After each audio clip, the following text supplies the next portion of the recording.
Juma Mubarak mbokk yi ñu ngi leen di nuyu beneen yoon fii ci Africa TV ñu am mbégte dellu ci suba si la ñu indilaat leen beneen edition Good Morning Africa kon ni nga koy defee saa su ne bu waxtu bi jotee ñu wax leen thank you very much and of course welcome to the week's ending edition of the Good Morning Africa wherever you might be watching around the world and we are happily back to bring you of course like I said it's the last edition for the week and we have a lot to talk about this morning of course before we head into the weekend and so it's good to be here so mon ñan ñu nuyu la bu baax ba Amath Mbeke wax la Juma Mubarak ñaanal la jàmm ak tamit ñuy ànd ak ñun yëpp ñu ngi leen di ziar te tamit di leen ñaanal jàmm fu ñu mënta nekk ci biir àdduna si yëpp ñu bàyyi la nga nuyoo ñi nga xamante ne ñoom ñooy seetaan right now laataa ñoo xuus ci biir programme bi. jërëjëf Amadou ñu ngi la ko ñaanal yow tam Juma Mubarak di ko ñaanal képp ku nga xam ne ni da nga safoo Eye Africa TV di topp seen xibaar yi di ko fi taataane fii si kër gi fa leen mënta nekk si réew mi ak si bitim réew ñoom ñëpp ñu ngi leen di wax Juma Mubarak di leen ko ñaanal bu baax a baax te am mbégte del ci waat fii nar a ànd ak askan bi Amadou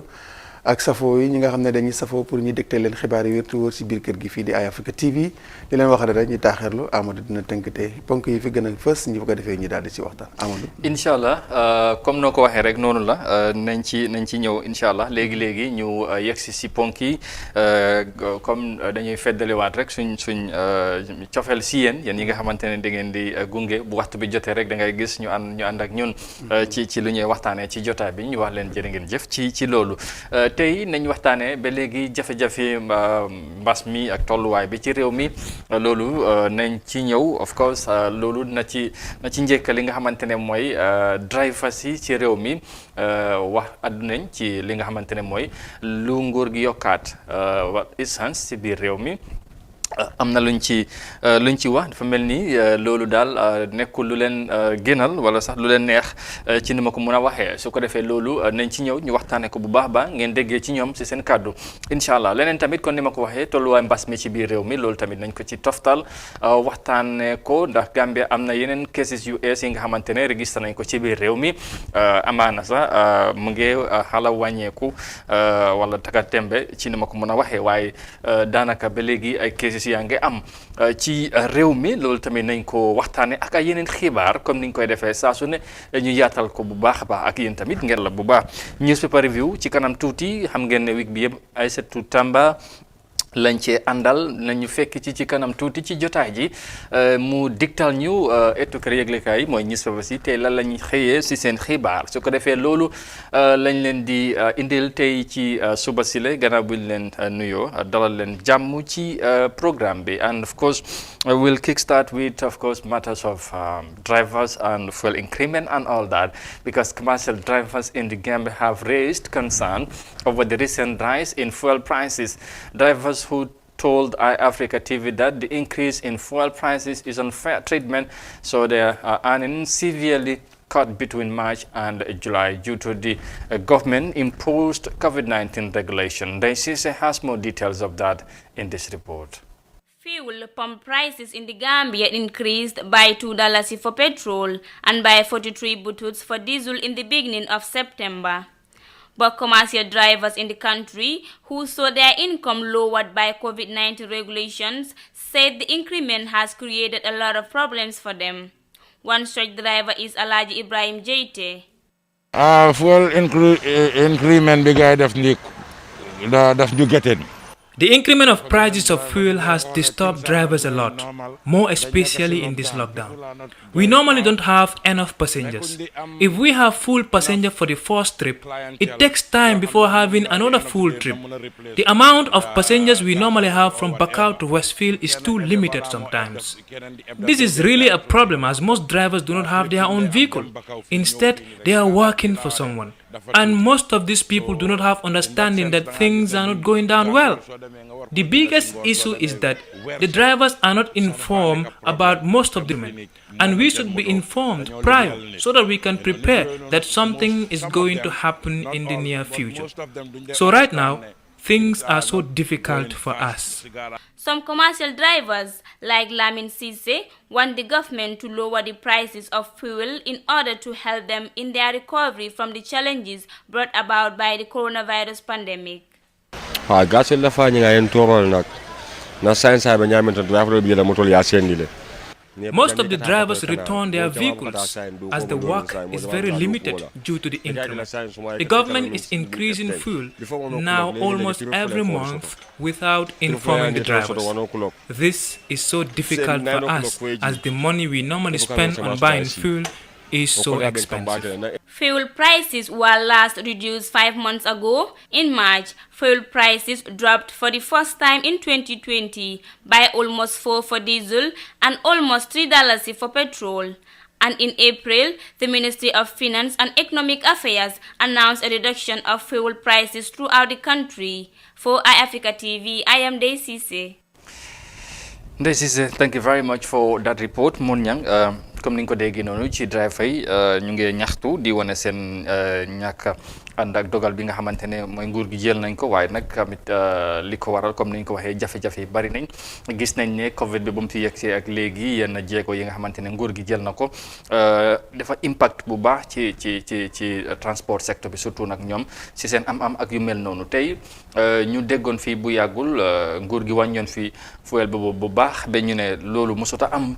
ci réew mi ci nguur yi fi passé woon tey ñu gis na ci diggante bu gàtta bi bu impact bi bare ñu déggaat ne yokkaat nañ ci $2 ak yu mel noonu tey ban jàngat nga ci mën a am. waaw jàngat mooy ne rek si nekkee ne dañ ko teg ci international market bi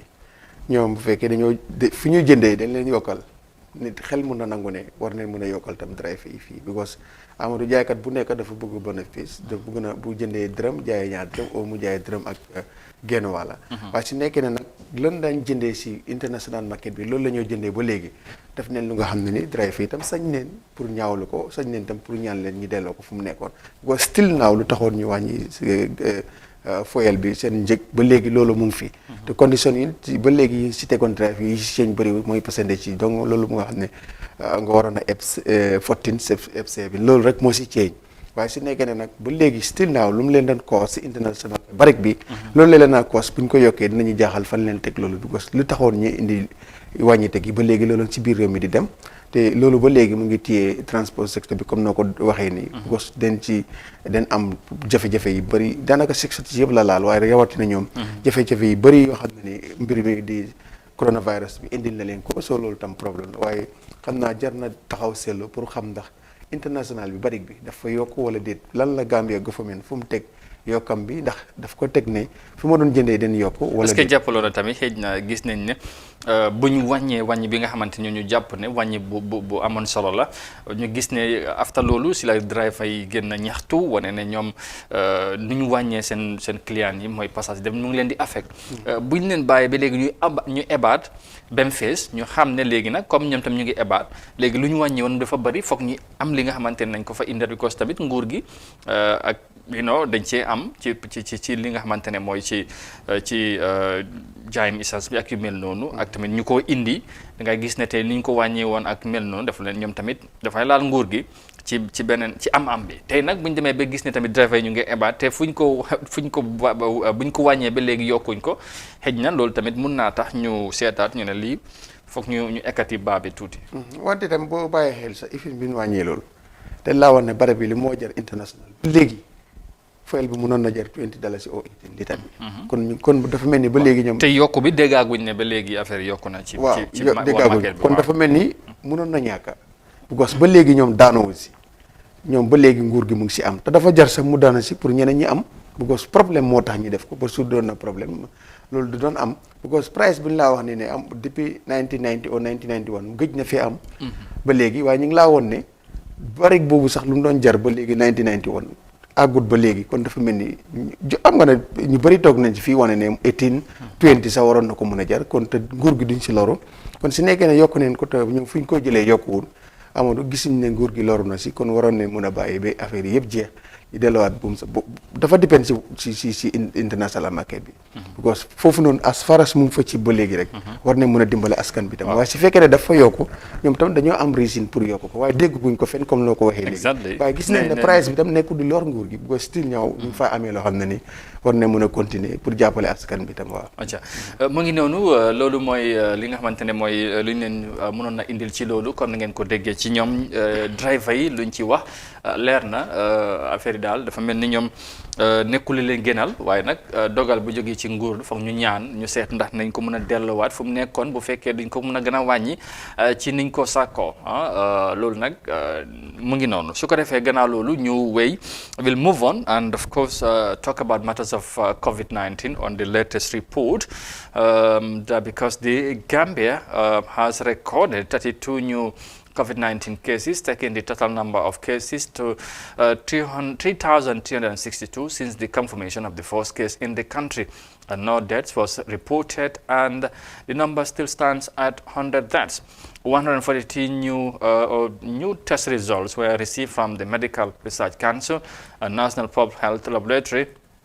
Of these, 28 new tests returned intermittent, and according to the ministry, 16 people were newly taken into quarantine and 36 people were discharged from treatment centers. The country currently has 86 people in quarantine, 1,680 active cases, 422 probable cases, and a crude case fatality ratio of 3.0%. So that is the latest update from the Ministry of Health. Monyang mu ngi noonu tolluwaay mbas mi lu mujjee génn lu ees tey ci ministre bi mooy ne am nañ 32 new cases waaye amul kenn ku ci gaañu. Démba nag reporté nañ am na kenn ku ci dee léegi 100 deaths lañ am bu mbas mi duggee ci réew mi ba léegi ci ñi nga xamante ne ñàkk nañ ci seen bakkan. loolu foofu léegi moom àgg na téeméer ci réew mi waaye ñu gis ne tey moom bu report bu génn kenn gaañuwut ci wala kenn génnu ci àdduna waaye cases yi 32 cases amaana bariwul waaye buñ sañoon sax duñ am benn waaye nag yëf yi mun nañoo wax ne mu ngi stable. waaye mu ngi stable ba léegi ci fu mu nekk tey ban analysis nga mën a indiwaat ci situation bi ni moo demee ba mel ni effort si ba léegi ñu gars yi ñu ngi koy gën a yokku pour gis rek affaire gën a bañ a yokkuwaat ci réew mi. waaw lu am solo resal si boo ko xoolee mën ngaa sant yàlla bu baax ba Amadou rawatina si ñi nga xam ne dañ si ñàkk seen bakkan sa Amadou. soo loolu sant yàlla bu baax ci fu mu yem bu yow soo bàyyi xel fan yële rek ñu jógee Red Cross mu ngi doon expliqué nu mu doy woon waar si July bi. si biir August bi yëpp. every day dina am 10 dates mu nekkoon lu doy waar. léegi da nga mën a toog ay 4-5 days doo ko dégg kon dafa mel ni am na taxawaay waa Kër Docteur nekk na lu nga xam ne lu am solo la ak gannaaw ndimbali yàlla. dañuy gën a rafetlu seen taxawaay rawatina ñii di docteur si Amadou kenn amul seen fay dañ leen di jaaraamal bu baax a baax. because lii yëpp nag ñooma because gannaaw yàlla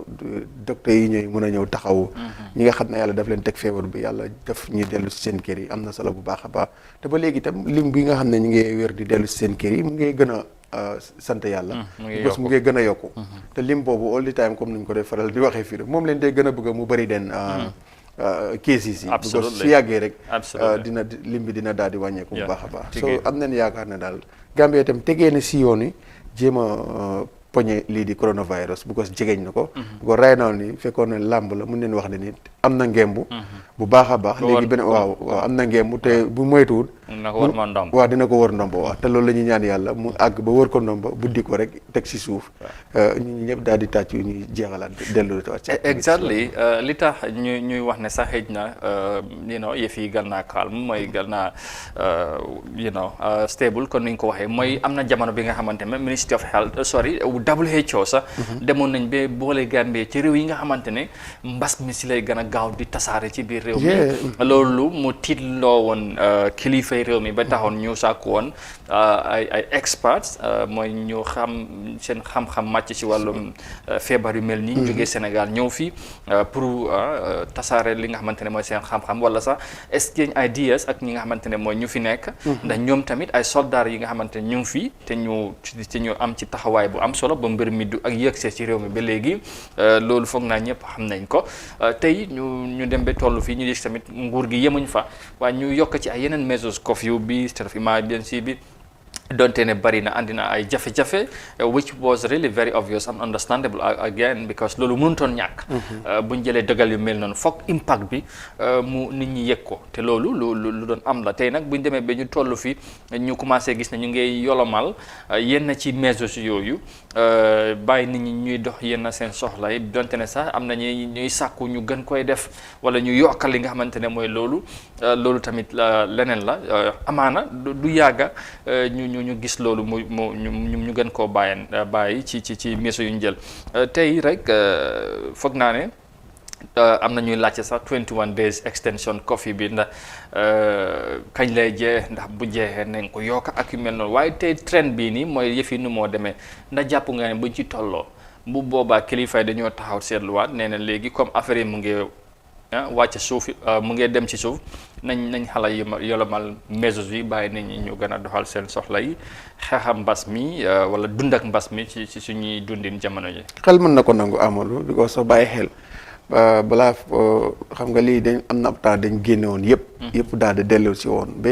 mbumbaay place yi ñoo defee mbumbaay sax xawoon na dem bay ubbi affaire yi commencé hit government bi tiitaat stoppaat yëpp ñu ne noonu ñu jëla state of emergency daal di stop yëpp ñu gis ne mu ngay yokku amul kenn ko amutoon xel ne bii suy jeex sa beneen dina ñëw because feebar bi nu mu doon accéléré ci biir réew mi dafa nekkoon lu nga xam ne li doy waar lool kon nag léegi kenn ku nekk mën na refer njort ne after this 21 days ak feebar bi nu mu nekkee di demee nii ni ko gars yi di gën a jeekoo nii am nañ yaakaar ne li si bëri si tegee woon si kaw askan bi li si bëri nguur gi si boppam dina ko génnee parce que itam feebar bi noonu la ñoo doxalee ak moom soo ko gisee muy jéem a yoot itam nga yoot ko rek ànd ak moom si buggee daw nga fexe itam takk sa dàll ba mu baax pour pare ànd ak moom loolu bañ a bàyyande ko waaw bañ a bàyyande ko def si am solo am na si yoo xam ne spécially this face mask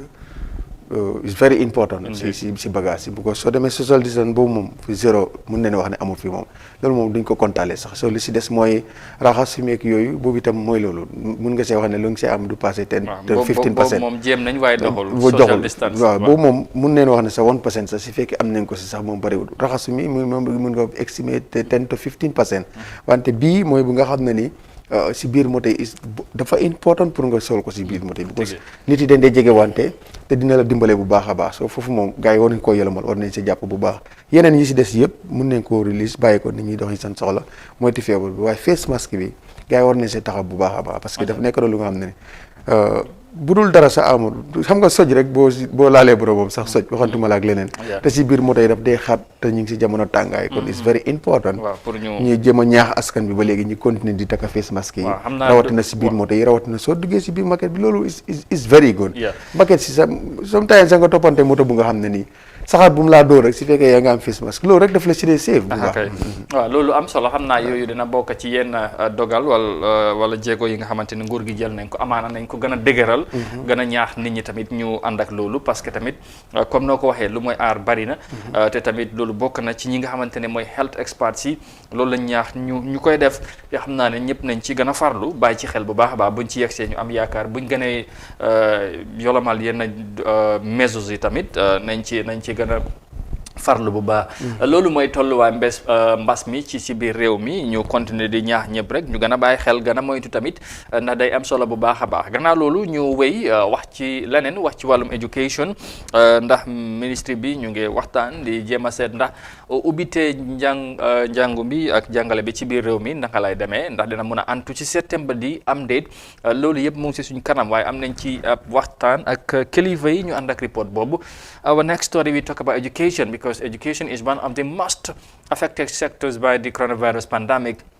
Schools in the Gambia remain closed since March when the first case of the coronavirus was reported in the country. After 6 months of sitting at home, students are likely to return to the classroom soon, according to the Education Authority, but it is not clear when schools can reopen. Details of that in this report by Ibrahim Akebi Sanko. The Gambia's Ministry of Basic and Secondary Education (MOPSI) is in consultation with stakeholders including the Teachers Union on putting up tangible measures for the reopening of schools. The Deputy Permanent Secretary at the Ministry of Basic and Secondary Education, Adama Jumba Job, said he is hopeful schools will open soon, but the decision will ultimately involve a presidential directive as schools were closed by an executive order. We cannot give you a date as we speak, and that is not my responsibility. If the date is agreed on, the Honorable Minister will handle. But also, as I alluded to, the close of schools was not a decision by MOPSI. It was from the presidency. Even if we have everything in place, we still need to get clearance from the presidency. And if that is also, that clearance has to be based on advice from the health personnel. They are the experts. They have to advise the presidency. Then the presidency, based on health advice or guidelines provided, now you can open school. But like I said, we are working on something that we will, and we are optimistic that schools will open very soon. While education authorities are setting the ground for schools to reopen, they might suggest to the executive a compensation package to teachers where the school days are increased to cover for lost contact hours. We are studying it, and it's going to be part of the recommendations or resolutions that we will be taking as a ministry to be forwarding to the ministry, to the presidency or to the executive, with all the costings that if you want to make people work up to Saturday, this is what they need to be. Or the GTU is part of our stakeholders. They understand our problems. They are convinced. Then they take to their membership that this is not the normal thing. It's the new normal. We are still appealing to continue supporting MOPSI so that these Saturday classes would be used as a catch-up for some of the children who cannot come on the days. Concerns have been raised as whether schools will be able to implement COVID-19 preventive measures as up to 50 students share a class in some schools. It will be difficult to observe COVID-19 guidelines and for students in populated schools to attend classes from Monday to Friday, according to Lamin A.K. Sanyang, the chairman of the Conference of Principals for Secondary Schools. But what will not work is having schooling as it used to be, let's say from Monday to Friday, for everybody to come in. Maybe that might not be possible for well-populated schools. But for schools that are not populated, they can continue with the normal or the old norms. But the well-populated school have to go with a new norm, whereby you cannot come to school consecutively for 5 days. Maybe you'll come to school 3 days in the week or 3 days in the week. And the rest of the days, we are recommending we can bring in distant learning. Meanwhile, the Deputy Secretary General of the Gambia's Teachers Union, Esa Sow, said the Ministry of Basic and Secondary Education has been advised to provide water and sanitary materials to all schools before they reopen schools. Are not having, water in their campus. Yeah, thank you. 3 days ago, I was here. Today is my 4th day. I've been here since on Monday. And on Monday, we have exhaustively discussed that, and all school or regional directors were instructed to provide a list of schools that have challenges of water and sanitation. So we are following up to that to ensure that water, which is paramount and key, is available in schools before we can open. Certainly, you cannot open a school without access to water. In March, the Ministry of Basic and Secondary Education implemented a multifaceted strategies to ensure the continuity of learning on radio, television, and by distributing audiovisual materials to online media. However, even the most prevalent form of distant learning, such as radio or television, often do not reach the poorest or most remote students due to lack of TV or radio sets or poor mobile networks coverage. For iAfrica TV, I'm Ibrahim Kebi Sonko. Merci beaucoup. Thank you very much, Ibrahim Kebi Sonko there with that report. Moniang, waaw mu ngi noonu ubbite jàng mi ci biir réew mi mooy schools dañu war a ubbi xam nga ne septembre ba weer bi la school di doon ubbi buñ tëjaan ci August bi ak yu mel noonu end of July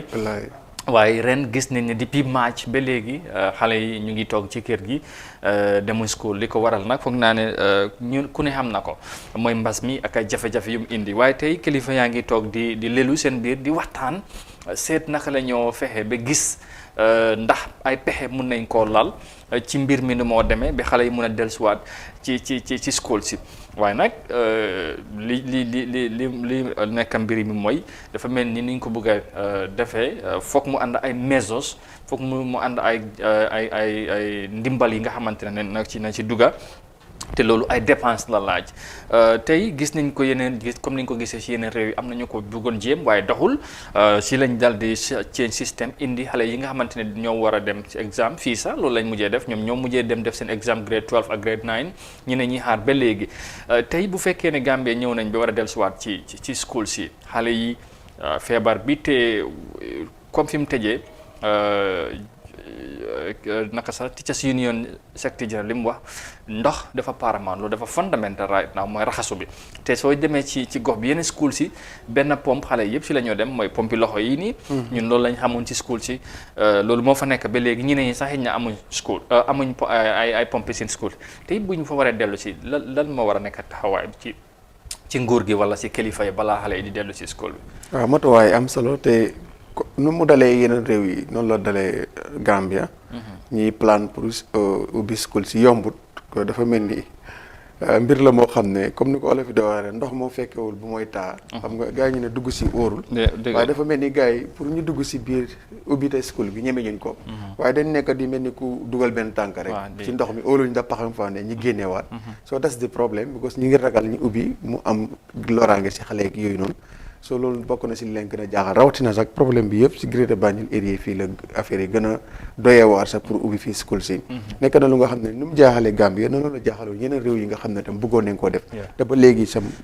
boppay métier gis nañ réew yu mel ni comme Europe ñoom France ak England ñëwoon nañ Angle ak yeneen réew ñëwoon nañ ba ubbi xale yi dellu ci waaye dañ ci mujjee dal si gannaaw ñëpp si mujjee parce que feebar bi dafa judduwaat ci réew mi lu doy waar la te lu jar a bàyyi xel la ndax matuwaay yi si war ñun mun nañ ko am déet that's the problème waaw su fekkee ne munuñ ko I think bàyyi ko moo gën safara si jur jàngoro nekk na lu nga xam ne lu doy waar la fu mu gën a garaaw nag mooy si Greater Banjul area bi comme noo ko waxee dëgg la bu njëkk pompe yi yëpp benn la dem nekk kon su fekkee ne bëgg nañu ubbi school si foog ñu jël matuwaay gis ne school bu nekk ay box yoo xam ne dang raxasookaay la dafa nekk te loolu nekk na lu nga xam ne cost bu bëri la si nguur gi moo tax xaw ma day ànd ak responsabilité ak cost tamit waaw comme na ko dépense bi waaw bu school si biir réew mi bëri na trop school bu si nekk nit na ay many box ba pare nit na kuy sàmmoonte yolu ndax xale bu ñëw meeg soo nga ne raxasu na mu ngi ànd ak face mask liggéey bu mu laaj si fekkee ne réew mi mën nañ ko day kan waaye si fekkee ne mënuñ ko nag fooguma ko te sax liggéey bu jafeñ la amoon parce que koy teg muy sàmm ay téeméeri xale seet kan si bunta bu nekk kii raxasu na kii lifinut loolu suñ ko defee woon sàmm yooyu sax dinañ bàyyi seen te dégg nga kenn ci ñoom di wax ne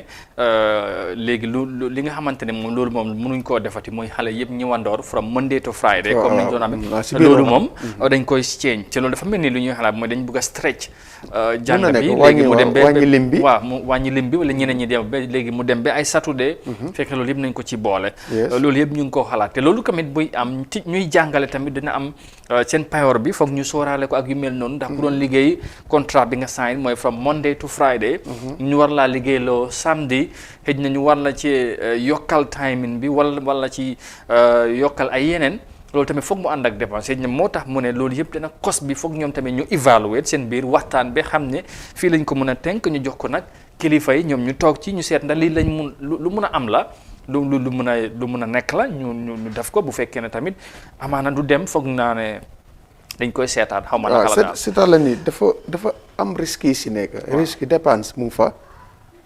responsibility mu ngi fa xale yi sax te responsibility moo gën a nekk lu gën a garaaw ndax dina mën a nekk am déet si all schools in the Gambia is a problème pour jël responsibility yi yooyu gis ne dina am ñu nga xam ne seen duties mooy ne gis ne xale bu ñëw raxasu na xale bu ñëw mu ngi ànd ak face mask fekk balaa moo dugg si classe bi teacher bi tam jéem a bàyyi xel loolu moom tam moo tax ma ne responsibility si den bëri ndax loolu yëpp tam ndax am na ñu mën a teg that responsibility gis ne dina si am 100% si niñ ko bëggee loolu tam amadou leneen la loo xam ne ni lu doy waar la absolutely dafa doy waar xam naa daal gàllankoor ñëw na already waaye nag nii la ñoom tam pour ñu xalaat naka lañ war a def school si ubbi waat ba gis si solution because nii la waaye toog rek na yàcc rek boobu moom indiwul pexe moo tax tam ñu jóge ba toog ba xam ne balaa yàgg pexe mun na am len su ko defee ñu jëfandikoo waaw mu ngi noonu am na solo su ko defee jàng moom foog naa ne am solo bu mu am solo ci réew bu ne foog naa loolu kenn du ko naatable waaye nag tamit situation bi nu moo demee jar na seetaat jar na waxtaan jar na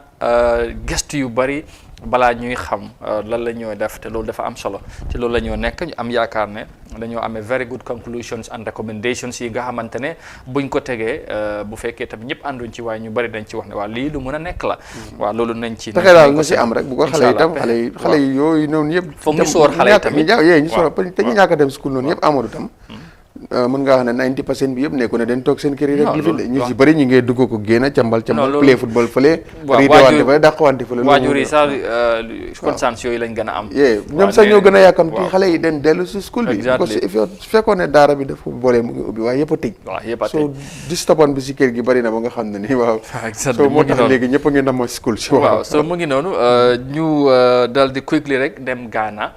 jeexale ko ak report boobu finally rek ndax dafa am lu am solo li mbas mi tamit def ci xale yi ñàkkum liggéey bi ci réew mi waaye dañu am toogu ñu xaar dafa am lu ñu def ñu ànd ak seen report boobu finally we will move on and head to Ghana because yes, like I said, we'll get to our last final report now. The impact of the COVID-19 pandemic has allowed young Ghanaians to venture in agriculture as a source of employment. Over 40,000 people lost their jobs due to the economic challenges brought about the COVID-19 global pandemic. The government intends to invest more in agriculture and job creation in a bid to attract young people into farming as the unemployment rate increases in the country. Here's more details of that. Perry Edunyame started this farm in June, just a few months after the coronavirus pandemic hit Ghana. 20 acres of maize is almost ready for harvest. COVID-19 really exposed the fact that, food security is always a major concern for every community or every country. And when we realized that, importation and exportation were becoming a problem, we needed to think of how we're going to survive on our own. So a lot of the state institutions started raising conversations on agriculture and food production and everything. And we realized that it is important for us to get into food production. Farming has not always been Perry's desired occupation. Like many Ghanaian young people, he's also pursued white-collar employment but could not secure a sustainable job. Ghana's Statistical Service says 42,000 people lost their jobs due to the coronavirus outbreak since March. The only field of work that can never be stopped is agriculture. Reason being, no matter what happens, people need to eat. And it's not just Perry who's seen an opportunity in farming. 19 young people are employed on this farm. Perry says there is a need for investment in skills development to attract more young people into agriculture. And by engaging them in farming, he hopes unemployment rate in Ghana can be reduced. Ghana's unemployment rate is projected to hit 7.3% by the end of this year. The government says it is engaging 60,000 young people in its Planting for Food and Jobs program and hopes to make farming more attractive to younger workers. Still, some farmers say more needs to be done. The only thing the government should do is that it should put a policy in place and also find some land for them to try them and see. Anyone who is interested, okay, they give him the go-ahead, they give him the necessary supports. While COVID-19 has pushed some Ghanaian young people into farming, many now hope to make agriculture a full-time job, with ambitions of feeding Ghana, but also growing enough produce to export abroad. acca mu ngi noonu mu nekk lu am solo comme niñ ko gisee noonu ci Ghana ndaw yi jël mbas mi li nga xamante ne mooy mbay mi gannaaw mbas mi bu mu ñëwee jafe-jafe yi bari lool gis nga ñu bari ñàkk seen liggéey tooguñ xaar kon ni ma ko waxee woon rek ñu dal di xam ne comme ni nga ko déggee ci report bi liggéey bi nga xamante ne moom day continuer rek mooy mbay loolu moom amut stop léegi nag ñoom si lañ dal di dugga gis seen bopp bu baax a baax ci jamono ji ba tey ci ñoom sax xalaatuñ sax pour bàyyi loolu pour dem ci leneen because bëgg nañoo contribute ci liy dundal réew mi waaye tamit buñ cee yem bëgg nañoo bay ba tey ñu gis ne mun nañ ko yóbbu ci bitim réew ci seen business ak yu mel noonu tey lan lañ ci mën a jànge surtout ñun ASER mbay mi gis nga nu moo demee ci réew ndaw yu bëri jàpp ne sax xëy na mbay is not the way to go xëy na du loolu mooy mbir mi te ñu bëri jàpp ne tey am bu gën a gaaw te sax mooy dugg ci mbay mi te farlo ci bu baax a baax mais mooy lu am solo su bàyyi xel sax depuis ci commencement yi lifin bi coronavirus bi loolu leen leen di wax ne ci nguur gi bàyyi xel bu baax a baax support baykat yi dimbale leen teel leen a jox engrais te gis nañ ne tam loolu moom nekk na lu am engrais bu ñu génne woon yóbboo nañ ko ci governance office yi gars yi jël nañ ko am nañ ko te boo tukki xëy na ñu ci bëri dem waaye ñun yàlla dogal nañ jógee nañ fu bu yàggut soo gisee tool yi nga xam ne da ngay sant yàlla bu baax a baax a baax te lu ñu ko doon waxee rek foog ñu nawet bi coronavirus bi dafa ñëw fekk nawet ñëwul mu nekkoon nag loo xam ne foog ñu capitaliser yi jéem a dimbale baykat yi jéem a ñu ñëpp ñu sóobu ci nawet yi Gaana la rek but even Sénégal boobu noonu ministre bu amee high education bi moom tam mu doon wax ne pour ñu ubbi woon université yi ñu pare woon dafa gis ne tam ñu bëri ci xale yi université yi leen dem def ay tool ba tool yooyu ñu ko doon def ay status ku nekk di la woon ne man suma tool bi moo gën a lifin bëri ñoom ñu ngi ko doon puugaroo ñëw ba neen ñu mel nii ñoom after bu ñu gisee ne rek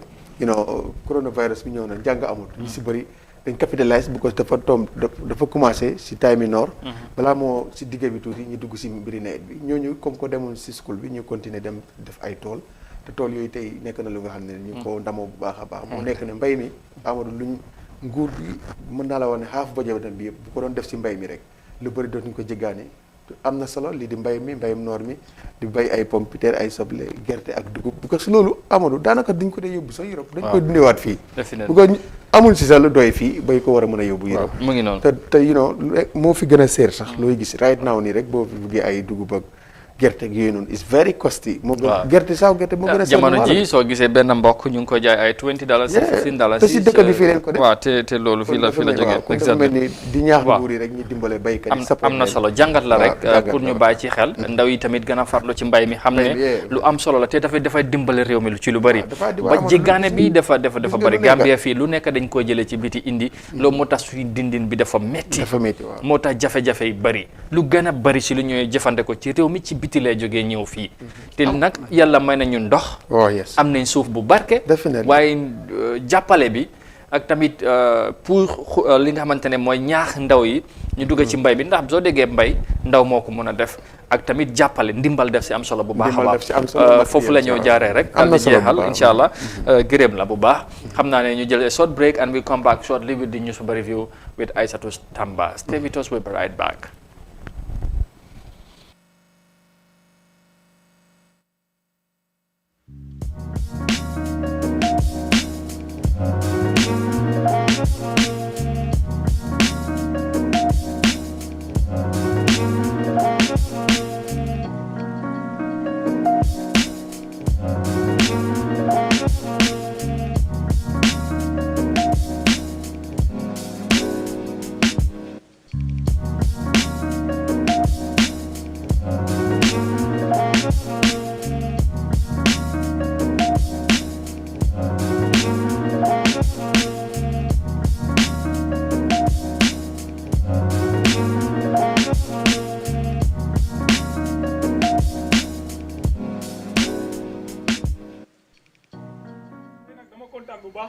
si ñëw bi nga ñëw seet si suma tabax gi kontaan naa ci trop trop. maa gën a kontaan bi ma ñëwee fekk sa tabax bi toll fii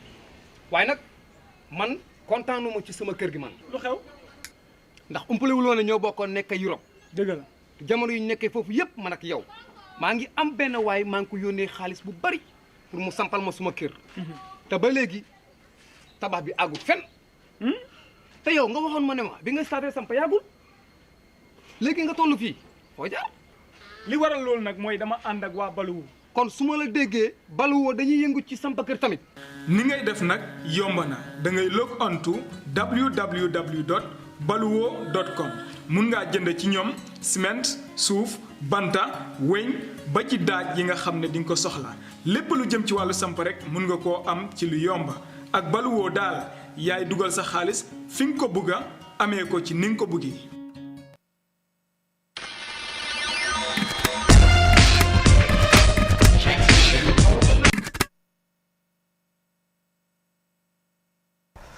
acha jërë ngeen jëf ñu dellu ci comme ni ñu ko waxee woon diggee la woon te diggee bor la gars yi loolu la ñu wax ñu dellu si waat nag indil leen tey liy fes ci ñu suba si mooy étiquette yëglekaay la lañ xëyee waaye laata loolu ñu daal di gërëm baax Star GSM ñoom ñi nga xam ne ñoom ñoo dellal dal jàpp ci news review bi comme ni ñu koy defee saa su ne ci programme bi ci noonu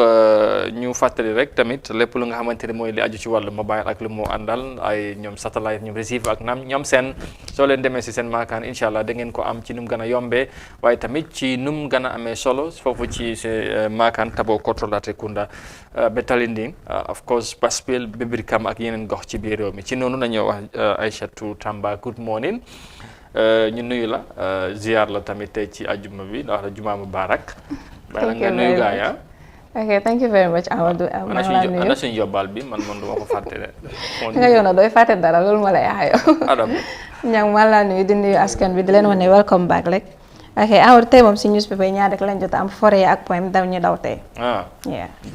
Wala yaa leen daw. Non, tey ñoom ñu daw. Aja boobu kon ñu seet. Okay, we just start with Standard newspaper. Report outlines how Jammeh era crimes can be prosecuted without the ICC. Family outrage as relatives from US valued negative COVID-19 results are quarantined. Afrimen results dispute with staffs. 6 arrange of attacking police station. Gambia journalists called to attend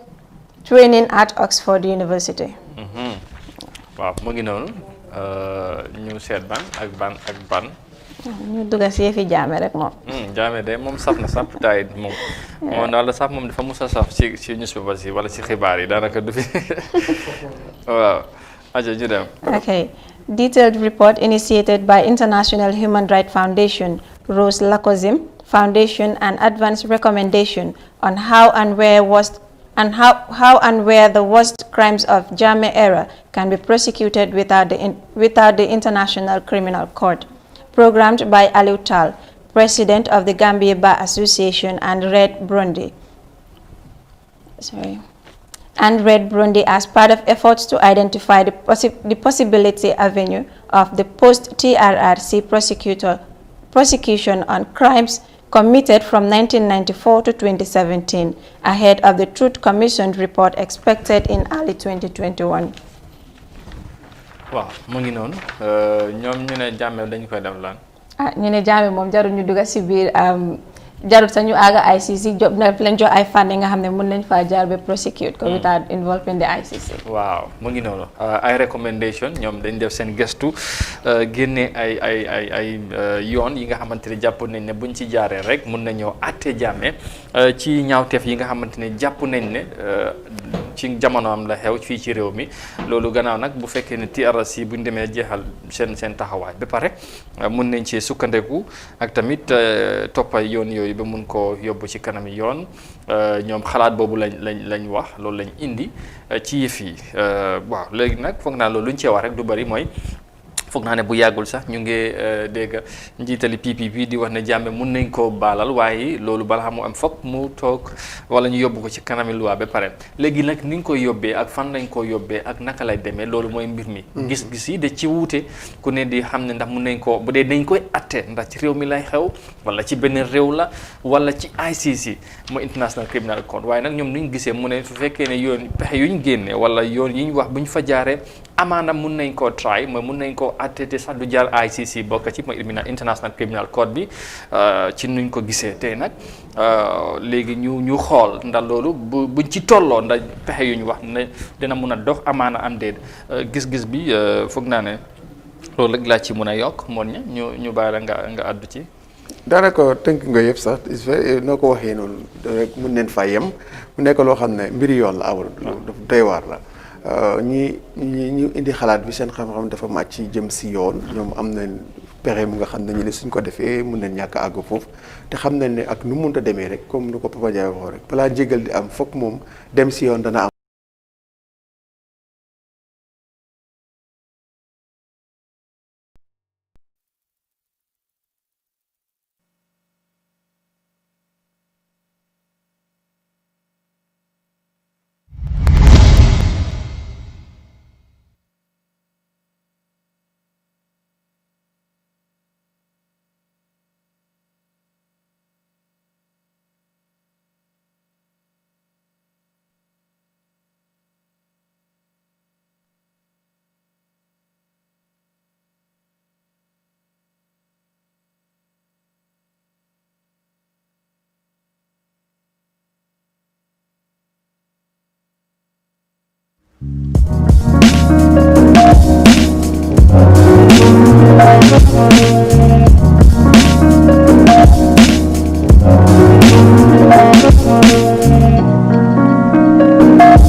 Debunking COVID-19 myths. Myth 1. Masila coronavirus. Kata boka mo fi wal mutalo. Bari ko coronavirus de amasi fatam fans lo. Malam foi mo fineti foi mo ko